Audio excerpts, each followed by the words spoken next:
Karena tanah pula lah iblis yang menjadi nenek moyangnya jin menjadi makhluk yang paling dihinakan.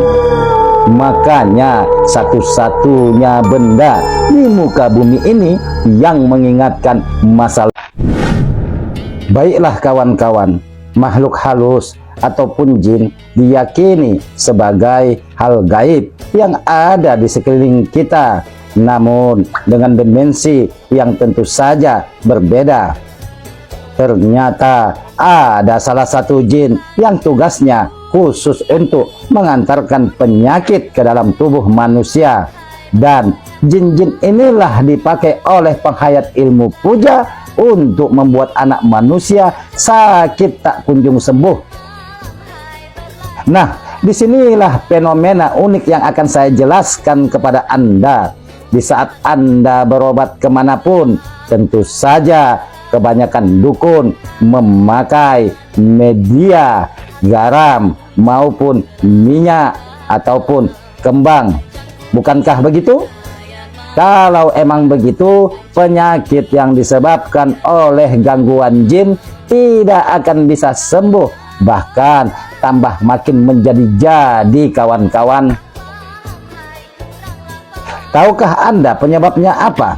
Disinilah kelicikan pemilik ilmu puja yang bersekutu dengan jin.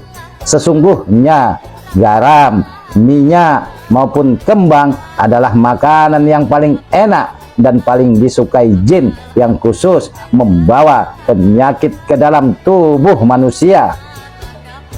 Sesungguhnya, ketahuilah kawan-kawan, waktu dulu datuk-datuk saya sebagai pelaku ilmu puja dengan sengaja, ingat kawan-kawan, sekali lagi saya tegaskan, dengan sengaja menyebar hoak mengatakan kalau garam, minyak maupun kembang bagus untuk media pengobatan santet atau kena gangguan jin.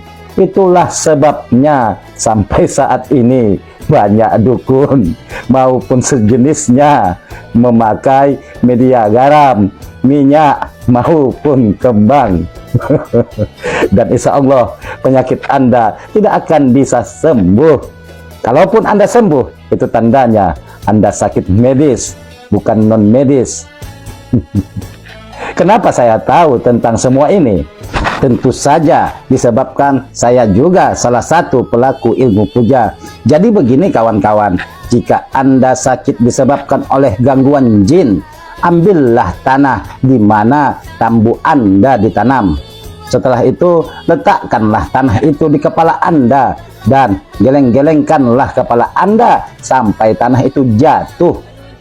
Setelah itu, penyakit apapun itu, asalkan non medis, akan sembuh total pada saat itu juga.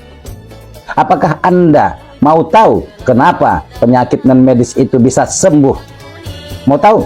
Okelah kawan-kawan, ketahuilah kawan-kawanku di mana saja berada, sesungguhnya itu adalah hukum alam semula jadi penciptaan Nabi Adam yang kita semua tahu diciptakan dari tanah. Karena tanah, sang iblis menjadi makhluk terkutuk. Karena tanah pula lah iblis yang menjadi nenek moyangnya jin menjadi makhluk yang paling dihinakan. Makanya satu-satunya benda di muka bumi ini yang mengingatkan masa lalu pahit lagi memilukan bagi kehidupan iblis adalah tanah. Dan kenapa pula mesti tanah yang bekas tambu kita tanam?